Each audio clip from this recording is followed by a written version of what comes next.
അപ്പം നിങ്ങൾ ഈ പുരുഷ കമ്മീഷൻ വരുമ്പോഴത്തേക്ക് ഇതിൻ്റെ അകത്ത് മെയിനായിട്ട് കൊണ്ടുവരേണ്ട ഒരു എനിക്ക് എൻ്റെ ഒരു ഇതിൽ എനിക്ക് തോന്നിയിട്ടുള്ളത്, ഈ പരാതി കൊടുക്കുന്ന ആൾക്കാർ ഈ 6 മാസമോ 6 വർഷമോ കഴിഞ്ഞ് ഒരു പീഡന കേസിൽ പരാതി കൊടുക്കുന്നതിനേക്കാളും നല്ലതല്ലേ അപ്പോൾ തന്നെ ഒരു ഇൻസിഡന്റ് ഉണ്ടായാൽ അപ്പോൾ തന്നെ കൊണ്ടുവന്ന് പരാതി. എത്രയെങ്കിലും ഒരു ടൈം ലിമിറ്റ് വേണം. ഇപ്പം നമുക്ക് മനസ്സിലാവും പല സ്ത്രീകൾക്കും അങ്ങനെ ഒരു ദുരനുഭവം ഉണ്ടായാൽ ചിലപ്പോൾ ഒരു കുറച്ച് നാളത്തേക്ക് ഷോക്കിലായിരിക്കും വന്നു, അതായത് കുറച്ച് നാളത്തേക്ക് ഒരു ഷോക്കിലായിരിക്കാം. പക്ഷേ ആ കുറച്ച് നാളെന്ന് പറഞ്ഞാൽ എത്രയെങ്കിലും ഒരു സമയം വേണ്ടേ?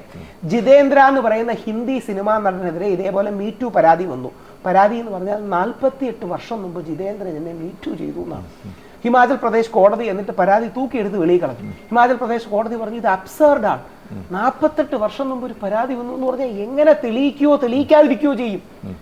എങ്ങനെയാണത് ചെയ്യാൻ പറ്റുക? തെളിയിക്കുകയോ തെളിയിക്കാതിരിക്കാനോ എങ്ങനെ പറ്റും? അപ്പോൾ ഏതെങ്കിലും ഒരു കാലാവധി, ഏതെങ്കിലും ഒരു ടൈം ലിമിറ്റ് വേണം. അൺറീസണബിൾ ആവരുത്. 18 വർഷം, 20 വർഷം, 25 വർഷം, 35 വർഷം മുമ്പ് എനിക്ക് ദുരനുഭവം ഉണ്ടായി എന്ന് പറഞ്ഞ് ആ പുരുഷൻ അങ്ങ് ആലോചിച്ച് നോക്കുക, എനിക്കെതിരെയാണ് വരുന്നത്, താങ്കൾക്കെതിരെ ഇദ്ദേഹത്തിനെതിരെയാണ് വരുന്നത്, 35 വർഷം ഇയാൾ എന്നോട് മോശമായി പെരുമാറി, നമ്മൾ ഇല്ലാതെങ്ങനെ തെളിയിക്കും? ഓർമ്മ പോലും കാണുന്നത് 48 വർഷം മുമ്പ് ജീവിതത്തിൽ 50, അതായത് കഴിഞ്ഞ 1/2 നൂറ്റാണ്ട് മുമ്പ് വന്നു എന്നായി. അപ്പൊ ഇത് എന്തിനാ ചെയ്യുന്നത്? ഇത് ഒന്നെങ്കിൽ പ്രതികാരം തീർക്കാൻ, ഒന്നെങ്കിൽ എക്സ്റ്റോർഷൻ. മുകേഷ് എം എൽ എക്ക് എന്താ പറ്റിയത്? മുകേഷ് എം എൽ എയോട് ഈ സ്ത്രീ 1 ലക്ഷം രൂപ ചോദിച്ചു, 40,000 രൂപ ചോദിച്ചു, 20,000 രൂപ ചോദിച്ചു. എന്നിട്ട് മുകേഷ് എം എൽ എക്ക് ഏത് ഡിജിറ്റൽ തെളിവുണ്ടെന്ന്. എന്താ ഡിജിറ്റൽ തെളിവെന്ന് അറിയാമോ? ഈ സ്ത്രീ അങ്ങോട്ട് മെസ്സേജ് അയച്ചതാണ്, ഉമ്മ ഫ്ലൈയിങ് കിസ്, സ്മൈലി. റേപ്പ് ചെയ്ത ഒരാൾക്ക് നമ്മൾ ഫ്ലൈയിങ് കിസ് കഴിക്കും, അതെന്ത് തരം റേപ്പാണ്? റേപ്പ് ചെയ്തു എന്ന് അവർ പറയുന്നതാണ്. റേപ്പ് ചെയ്ത ഒരാൾക്ക് ചെയ്യൂ. ഇവർ തന്നെ ബാക്കി 7 പേർക്കെതിരെ പരാതി. 71 വയസ്സായില്ലേ ബാലേന്ദ്ര മേനോൻ സാറിന്? ആ മനുഷ്യൻ ഒരു പ്രത്യേക കാര്യം എൻ്റെ ഫ്രണ്ട് വെച്ച് ചെയ്തു എന്ന് ഈ സ്ത്രീ പറയുകയാണ്. ഇത് ആണെന്നോ അല്ലെന്നോ എങ്ങനെ തെളിയിക്കാൻ പറ്റും? വളരെ ഈസി അല്ലേ? ചുമ്മാ പറഞ്ഞാൽ മതി. വളരെ ഈസിയാണ്, ചുമ്മാ പറഞ്ഞാൽ മതി. എന്നിട്ട് ഈ സ്ത്രീ, ഞാനും കൂടെ ഇരുന്ന ഒരു ചാനൽ ചർച്ചയിൽ ഇവർക്കെതിരെ ഒരു പോക്സോ പരാതി വന്നു. ആ പെൺകുട്ടിയുടെ പേര് പറഞ്ഞു. സാധാരണ അങ്ങനെ ഒരു പരാതി പറയുകയാണെങ്കിൽ അവർക്ക് 1.5 വർഷത്തോളം ജയിലും തടവും ശിക്ഷയും കിട്ടാൻ വകുപ്പുണ്ട്. ഇവർക്കെതിരെ പോലീസ് അനങ്ങി പോലും ഇല്ല.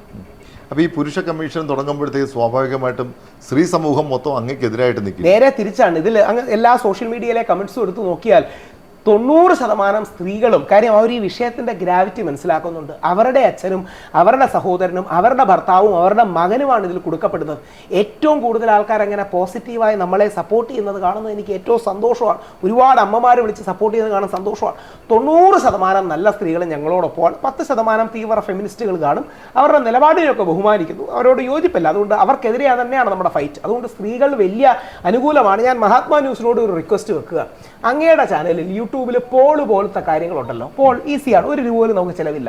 ഒരു പോള് നിങ്ങൾ കൊടുക്കുക, പുരുഷ കമ്മീഷൻ ആവശ്യമാണോ എന്ന്. നിങ്ങൾക്ക് കിട്ടുന്നതിൽ 85-90% പുരുഷ കമ്മീഷൻ വേണമെന്നായിരിക്കും. അതെന്തുകൊണ്ടാണെന്നറിയാമോ?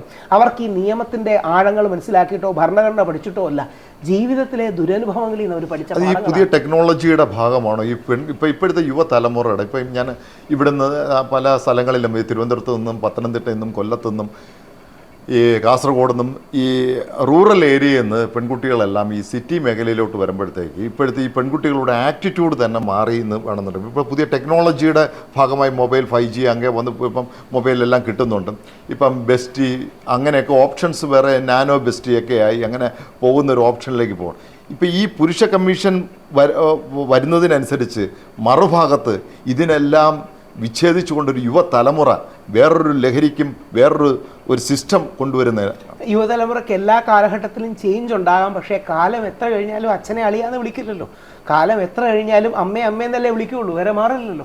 യുവതലമുറ ഇനിയും തെറ്റായ വഴിയിലാണ് പോകുന്നതെങ്കിൽ, ഉദാഹരണം രൺവീർ സിംഗ്, ബീർ ബൈസപ്സ് എന്നറിയപ്പെടുന്ന ഇന്ത്യയിലെ ഏറ്റവും പ്രമുഖ യൂട്യൂബർമാരിൽ ഒരാൾ. ധ്രുവ് റാത്തിയും ഈ രൺവീർ അൽഹബാദിയുമാണ് ഇന്ത്യയിലെ ഏറ്റവും പ്രമുഖ യൂട്യൂബർമാർ. ധ്രുവ് റാത്തി കുറച്ചൊരു ലെഫ്റ്റ് ലിബറലാണ്, രൺവീർ കുറച്ചുകൂടി ഒരു റൈറ്റ് കൺസർവേറ്റീവ് ആണ്. ധ്രുവ് റാത്തി കുറച്ചുകൂടി ഒരു കോൺഗ്രസ് ആപ്പ് ലൈനാണ്, രൺവീർ അൽഹബാദിയ കുറച്ചുകൂടി ഒരു BJP ലൈനാണ്. ഈ രൺവീർ അൽഹബാദിക്കെതിരെ ആദ്യം പരാതി നൽകിയ ഞാനാണ്. മുംബൈ പോലീസിൽ പരാതി നൽകുകയും മുംബൈ പോലീസിന്റെ ജോയിന്റ് കമ്മീഷണർ സത്യനാരായണനുമായിട്ട് സംസാരിക്കുകയും സത്യനാരായൺ സാർ എൻ്റെ കംപ്ലൈന്റ് മുംബൈ DCPക്ക് കൈമാറുകയും ഇമ്മീഡിയറ്റ്ലി ആക്ഷൻ എടുക്കുകയും ചെയ്തു. അപ്പൊ എന്താ പറ്റുന്നത്? അത് വീണ്ടും പറയാൻ എനിക്ക് താല്പര്യം, നിങ്ങൾ സെർച്ച് ചെയ്ത